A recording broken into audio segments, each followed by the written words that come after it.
Trump, dure leçon. L'effroi. Il n'y a pas d'autre mot pour désigner le sentiment qui étreint les progressistes du monde entier devant le séisme politique qui frappe la plus puissante démocratie du monde.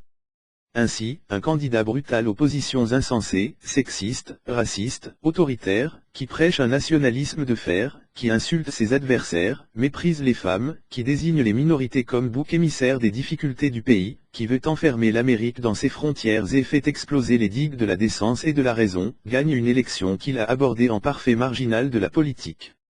C'est tout un pan de la mémoire américaine qui est niée aujourd'hui, celle de Roosevelt, de Kennedy, de Martin Luther King et d'Obama, celle d'un pays d'immigration, d'ouverture, de droits civiques et de tolérance.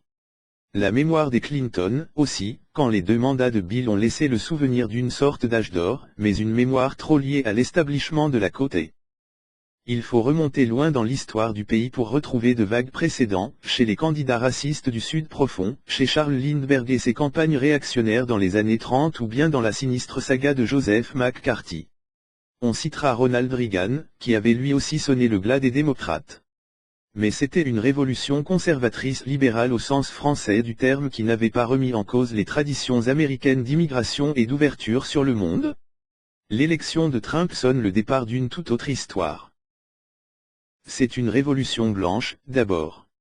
La victoire de Trump est le résultat de la mobilisation massive et en partie invisible de l'Amérique des Blancs contre la peur du déclassement, contre les minorités, l'immigration, le métissage culturel et la poussée égalitaire des Noirs et des Latinos, même si le score de Trump fait soupçonner qu'il a pu recruter des partisans, pour une petite partie, parmi les immigrés de fraîche date, fascinés par le mythe américain de la réussite individuelle.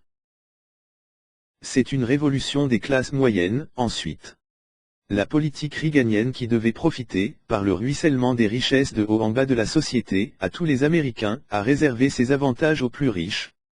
Les salariés de l'industrie, les commerçants des petites villes, les employés des grandes firmes ou les agriculteurs endettés des zones rurales ont vu leur pouvoir d'achat stagner pendant 30 ans et leur situation menacée par la précarité d'un système de concurrence et d'ouverture implacable pour les plus fragiles.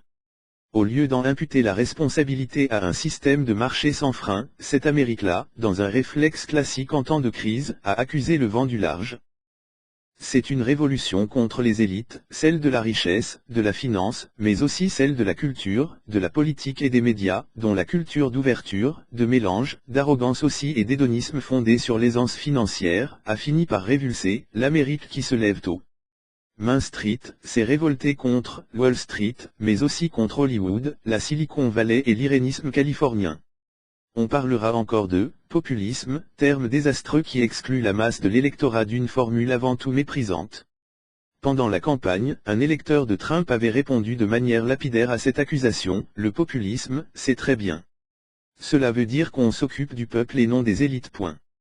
C'est une révolution nationaliste, enfin. Une certaine pensée de gauche tendra à sous-estimer ce facteur, pourtant décisif, au profit de considérations sociales et économiques.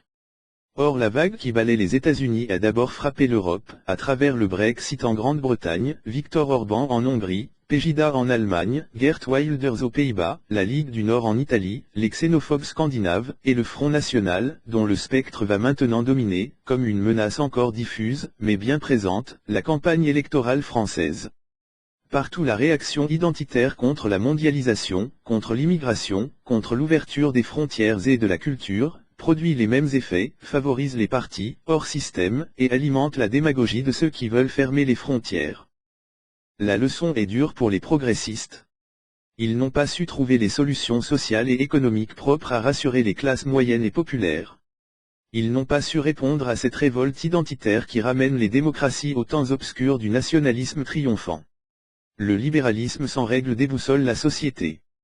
Mais les projets de la gauche ne pallient pas cette angoisse qui alimente la révolution nationaliste. L'examen de conscience commence. Il devra être rapide et efficace, l'exemple américain a fait tomber de nouvelles barrières. Le temps presse.